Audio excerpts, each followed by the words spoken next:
ये किस्सा उस जमाने का है जब लोग रातों में चिराग जलाकर बैठते थे, जब अंधेरे को सिर्फ रात नहीं बल्कि एक कुव्वत समझा जाता था।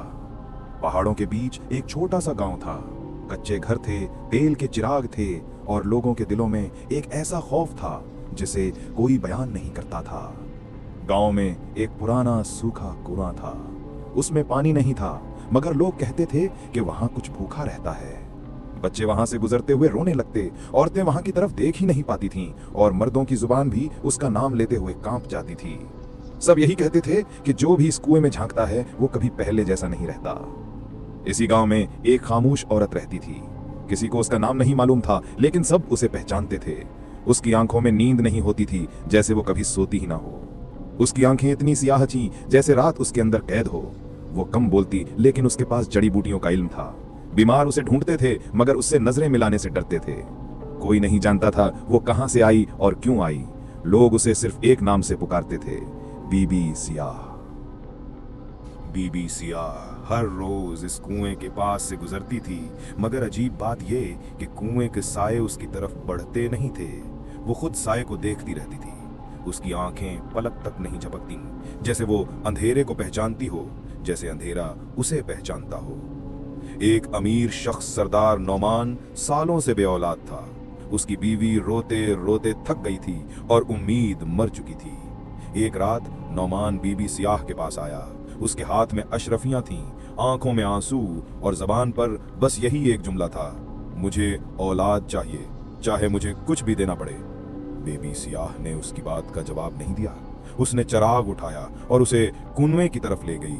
उस वक्त चांद भी बादलों में छुप गया था, जैसे अंधेरे को रास्ता देने के लिए हटा दिया गया हो, जैसे कोई नहीं चाहता था कि ये राज कोई देखे। कुएं के सामने बीबी सियाह ने मट्टी पर हाथ रखा। मट्टी गर्म थी, ऐसी गर्म जैसे जमीन के नीचे कोई सांस ले रहा हो। बीबी सियाह ने धीमी आवाज में कहा, जो तुम्हारा नहीं होगा वो उसका होगा। नौमान ने कोई सवाल नहीं किया। उसने उम्मीद के आगे अक्ल कुर्बान कर दी। बीबी सियाह ने मट्टी से एक सियाह चिपचिपी चीज निकाली। न कोयला, न मट्टी, न पत्थर।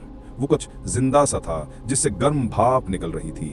उसने वो चीज नौमान के हाथ में रख दी। उसका हाथ जलने लगा, मगर वो चीख नहीं सका।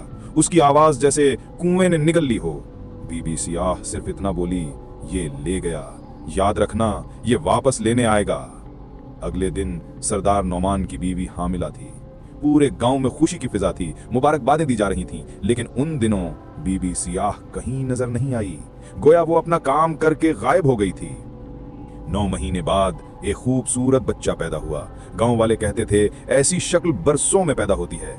चंद महीनों तक वो बच्चा हंसता रहा, सबको खुश रखता रहा। फिर एक दिन वो हंसना बंद कर दिया। उसकी आंखें बुझने लगीं, वो खाना छोड़ने लगा और फिर एक रात वो सिर्फ सांस लेता रहा, जिंदा भी मुर्दा भी। उसकी आंखों में अब रोशनी नहीं थी। उसकी आंखें बीबी सियाह जैसी हो गईं, गहरी, बेनींद, अंधेरे से भरी। पागलों की तरह नौमान बीबी सियाह के घर गया, मगर वो वहां नहीं थी। गांव वालों ने उसे बस इतना कहा, वो वापस जा चुकी है जहां से आई थी। नौमान रात के आखिरी पहर कुएं पर आया। चिराग बुझ गया, हवा रुक गई, अंधेरा हिलता हुआ महसूस हुआ, जैसे कोई सांस ले रहा हो। कुएं के अंदर से सरगोशी आई, ख्वाहिश पूरी हो चुकी, अब कीमत दो। और अगले ही लम्हे अंधेरा उसके जिस्म के ऊपर नहीं, उसके अंदर उतर गया। उसकी चीख गांव तक वापस नहीं पहुंची। सरदार नौमान कभी न मिला। सिर्फ एक काला निशान उसके घर के दरवाजे पर मिला, जैसे किसी ने कब्जा कर लिया हो। बच्चे की सांस चलती रही, मगर आंखों में कोई जिंदगी नहीं थी। वहां सिर्फ भूख थी, अंधेरे की भूख।